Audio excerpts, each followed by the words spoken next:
Chapter 7. The Philosophy of Nature, the Organic World. Quote, "A single and uniform ladder of intermediate steps leads from the mechanics of pressure and impact to the linking together of sensations and ideas." Unquote. With this assurance, Heredity saves himself the trouble of saying anything further about the origin of life, although it might reasonably have been expected that a thinker who had traced the evolution of the world back to its self-equal state, and is so much at home on other celestial bodies, would have known exactly what's what also on this point.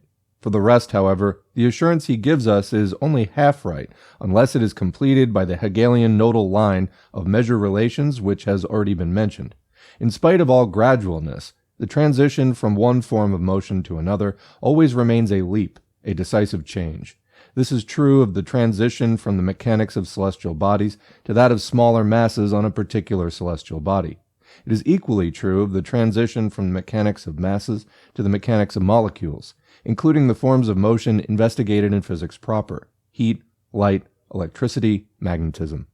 In the same way, the transition from the physics of molecules to the physics of atoms, chemistry, in turn involves a decided leap, and this is even more clearly the case in the transition from ordinary chemical action to the chemism of albumin which we call life. Then, within the sphere of life, the leaps become ever more infrequent and imperceptible. Once again, therefore, it is Hegel who has to correct Heredity.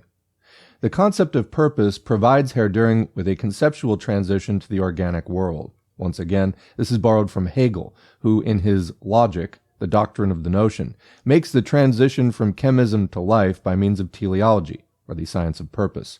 Wherever we look in Heredity, we run into a Hegelian, quote, crudity, which he quite unblushingly dishes out to us as his own deep-rooted science. It would take us too far afield to investigate here the extent to which it is legitimate and appropriate to apply the ideas of means and end to the organic world. In any case, even the application of the Hegelian, quote, inner purpose, i.e. a purpose which is not imported into nature by some third party acting purposively, such as the wisdom of providence, but lies in the necessity of the thing itself, constantly leads people who are not well versed in philosophy to thoughtlessly ascribing to nature conscious and purposive activity. That same Heredity who is filled with boundless moral indignation at the slightest spiritistic tendency in other people assures us, quote, with certainty that the instinctive sensations were primarily created for the sake of the satisfaction involved in their activity, unquote. He tells us that poor nature, quote, is obliged incessantly to maintain order in the world of objects, unquote, and in so doing she has to settle more than one business, quote, which requires more subtlety on the part of nature than is usually credited to her, unquote. But nature not only knows why she does one thing or another, she has not only to perform the duties of a housemaid, she not only possesses subtlety, in itself a pretty good accomplishment in subjective conscious thought, she also has a will, for what the instincts do in addition, incidentally fulfilling real natural functions such as nutrition, propagation, etc., quote, we should not regard as directly but only indirectly willed, unquote. So we have arrived at a consciously thinking and acting nature, and are thus already standing on the bridge, not indeed from the static to the dynamic, but from pantheism to deism. Or is Heredity perhaps just for once indulging a little in natural philosophical semi-poetry? Impossible. All that our philosopher of reality can tell us of organic nature is restricted to the fight against this natural philosophical semi-poetry, against, quote, charlatanism with its frivolous superficialities and pseudoscientific mystifications, unquote, against the, quote, poetizing features of Darwinism. The main reproach leveled against Darwin is that he transferred the Malthusian population theory from political economy to natural science, that he was held captive by the ideas of an animal breeder, that in his theory of the struggle for existence he pursued unscientific semi-poetry, and that the whole of Darwinism, after deducting what had been borrowed from Lamarck, is a piece of brutality directed against humanity. Darwin brought back from his scientific travels the view that plant and animal species are not constant, but subject to variation.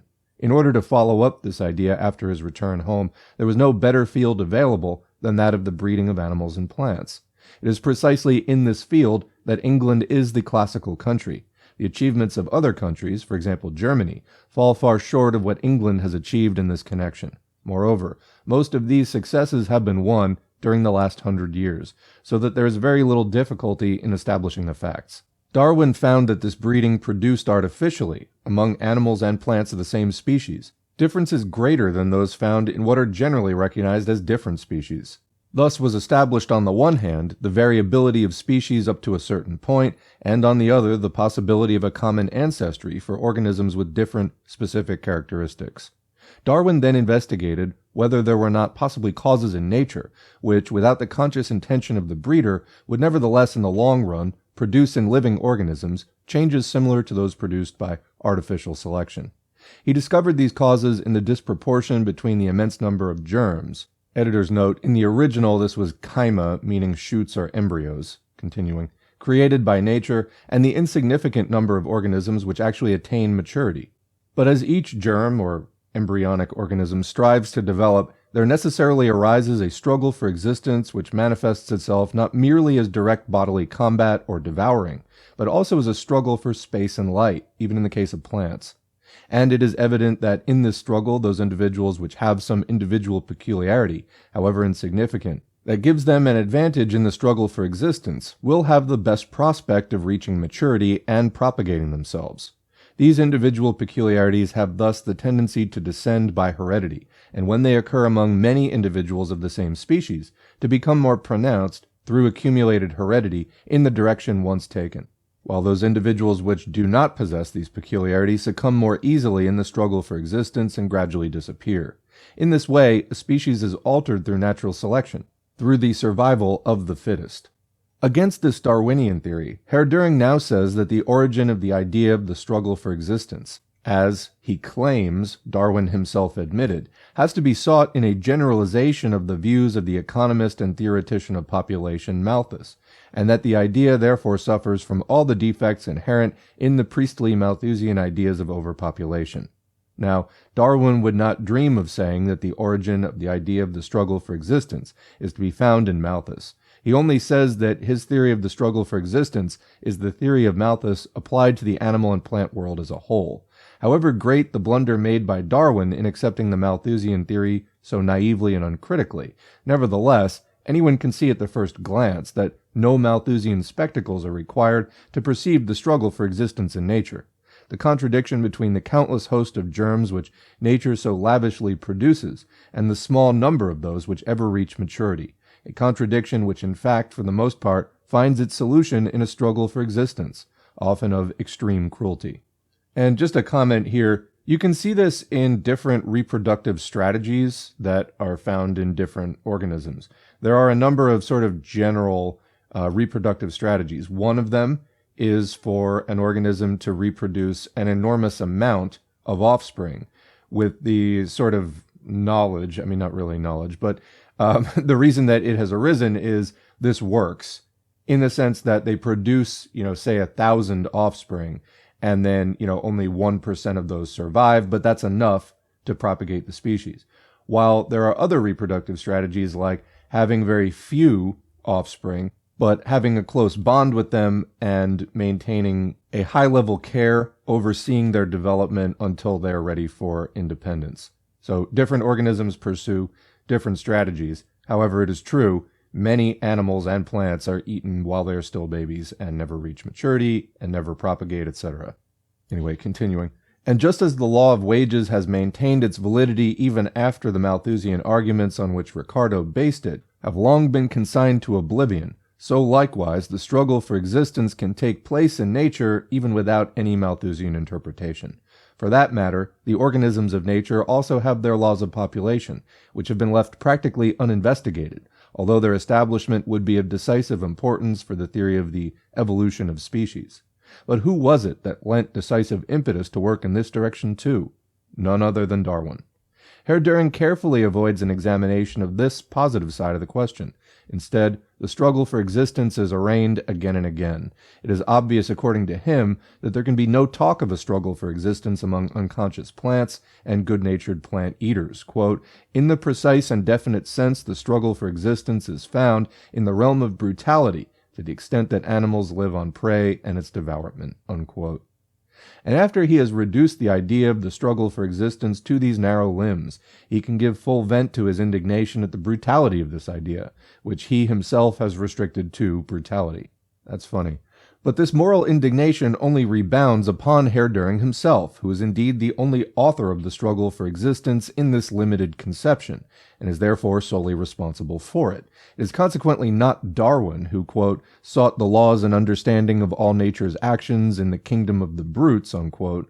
Darwin had in fact expressly included the whole of organic nature in the struggle, but an imaginary bugbear dressed up by Heredity himself. The name, the struggle for existence, can, for that matter, be willingly sacrificed to Heredity's highly moral indignation.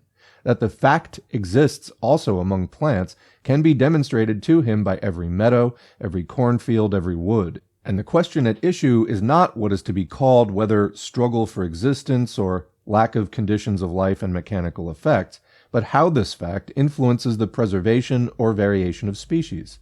On this point, Heredity maintains an obstinate and self-equal silence.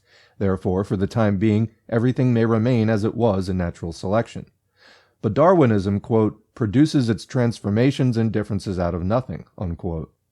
It is true that Darwin, when considering natural selection, leaves out of account the causes which have produced the alterations in separate individuals, and deals in the first place with the way in which individual deviations gradually becomes the characteristics of a race, variety, or species. To Darwin, it was of less immediate importance to discover these causes, which up to the present are in part absolutely unknown, and in part can only be stated in quite general terms, than to find a rational form in which their effects become fixed, acquire permanent significance. It is true that in doing this, Darwin attributed to his discovery too wide a field of action, making it the sole agent in the alteration of species, and neglected the causes of the repeated individual variations, concentrating on the form in which these variations become general. But this is a mistake which he shares with most other people who make any real advance. Moreover, if Darwin produces his individual transformations out of nothing, and in so doing applies exclusively, quote, the wisdom of the breeder too must produce out of nothing his transformations in animal and plant forms, which are not merely imaginary but real. But once again, the man who gave the impetus to investigate how exactly these transformations and differences arise is none other than Darwin. In recent times, the idea of natural selection was extended, particularly by Haeckel, and the variation of species conceived as a result of the mutual interaction of adaptation and heredity, in which process adaptation is taken as the factor which produces variations, and heredity as the preserving factor. This is also not regarded as satisfactory by Heredity. Quote, real adaptation to conditions of life which are offered or withheld by nature presupposes impulses and actions determined by ideas. Otherwise, the adaptation is only apparent, and the causality operative thereupon does not rise above the low grades of the physical, chemical, and plant physiological, unquote. Once again, it is the name which makes Heredity angry, but whatever name he may give to the process, the question here is whether variations in the species of organisms are produced through such processes or not. And again, Heredity gives no answer. Quote, if in growing, a plant takes the path along which it will receive the most light, this effect of the stimulus is nothing but a combination of physical forces and chemical agents, and any attempt to describe it as adaptation, not metaphorically, but in the strict sense of the word, must introduce a spiritistic confusion into the concepts, unquote. Such is the severity meted out to others by the very man who knows exactly by whose will nature does one thing or another, who speaks of nature's subtlety, and even of her will. Spiritistic confusion, yes, but where? In Haeckel or in Heredity?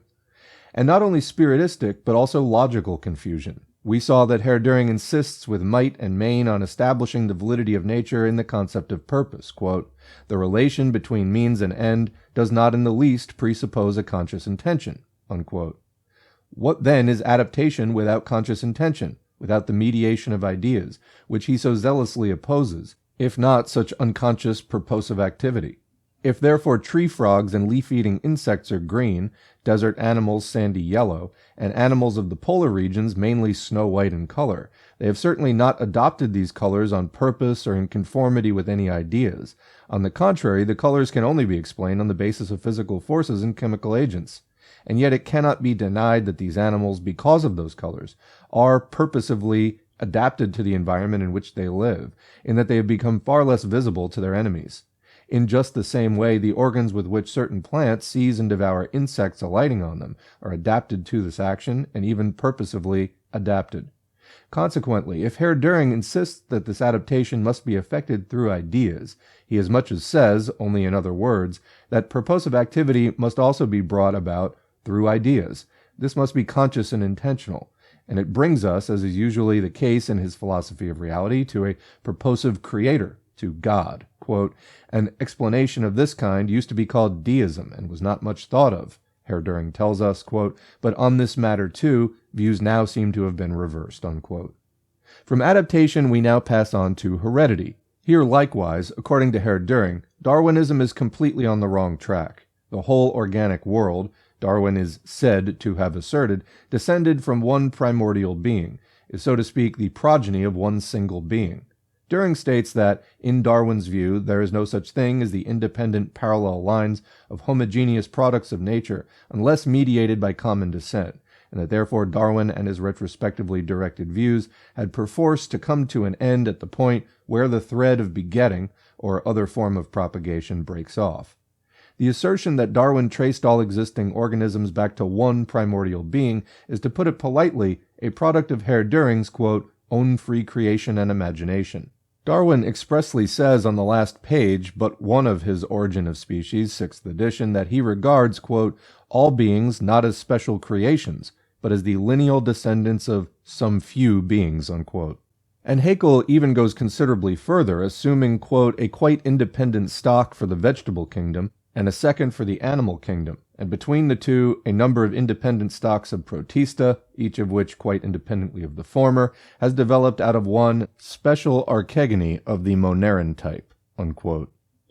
I just have to comment here, at this point in history, not a ton was known about cell biology, and, DNA was decades off from being discovered. So listening to these assumptions, which of course they were assumptions because the knowledge really was not there, is a bit difficult and somewhat painful. However, it's the reasoning that we're really interested in here, and it's mostly the reasoning over which Engels is confronting Duhring. Anyway, continuing.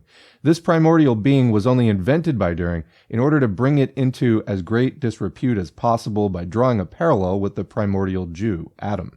And in this he, that is to say, Heredity, suffers the misfortune of not having the faintest idea that this primordial Jew had been shown by Smith's Assyrian discoveries to have been a primordial Semite, and that the whole biblical history of creation and the flood turns out to be a part of the old heathen religious myths, which the Jew have in common with the Babylonians, Chaldeans, and Assyrians. It is certainly a bitter reproach against Darwin, and one for which he has no defense, that he comes to an end at once at the point where the thread of descent breaks off. Unfortunately, it is a reproach which has been earned by the whole of our natural science. Where the thread of descent breaks off for it, it ends. It has not yet succeeded in producing organic beings without descent from others. Indeed, it has not yet succeeded even in producing simple protoplasm or other albuminous bodies out of chemical elements. With regard to the origin of life, therefore, up to the present, natural science is only able to say with certainty that it must have been the result of chemical action. However, perhaps the philosophy of reality is in a position to give some help on this point, as it has at its disposal independent parallel lines of products of nature, not mediated by common descent. How can these have come into existence? By spontaneous generation? But up to now, even the most audacious advocates of spontaneous generation have not claimed that this produced anything but bacteria, embryonic fungi, and other very primitive organisms. No insects, fishes, birds, or mammals. But if these homogeneous products of nature, organic of course, as here we are only dealing with these, are not connected by descent, they or each of their ancestors must, at the point, quote, where the thread of descent breaks off, have been put into the world by a separate act of creation. So we arrive once again at a creator and at what is called deism. Heredity further declares that it was very superficial on Darwin's part, quote, to make the mere act of the sexual composition of properties the fundamental principle of the origin of these properties, unquote. This is another free creation and imagination of our deep-rooted philosopher. Darwin definitely states the opposite. The expression natural selection only implies the preservation of variations, not their origin. This new imputation to Darwin of things he never said nevertheless helps us to grasp the following depth of Duhringian mentality. Quote, if some principle of independent variation had been found in the inner schematism of generation, this idea would have been quite rational, for it is a natural idea to combine the principle of universal genesis with that of sexual propagation into a unity, and to regard so-called spontaneous generation from a higher standpoint, not as the absolute antithesis of reproduction, but just as a production, unquote. And the man who can write such rubbish is not ashamed to reproach Hegel for his, quote, jargon. But enough of the peevish, contradictory grumbling and nagging through which Heredity gives vent to his anger at the colossal impetus which natural science owes to the driving force of the Darwinian theory. Neither Darwin nor his followers among naturalists ever think of belittling in any way the great services rendered by Lamarck. In fact, they're the very people who first put him up again on his pedestal. But we must not overlook the fact that in Lamarck's time, science was as yet far from being in possession of sufficient material to have enabled it to answer the question of the origin of species, except in an anticipatory way, prophetically as it were.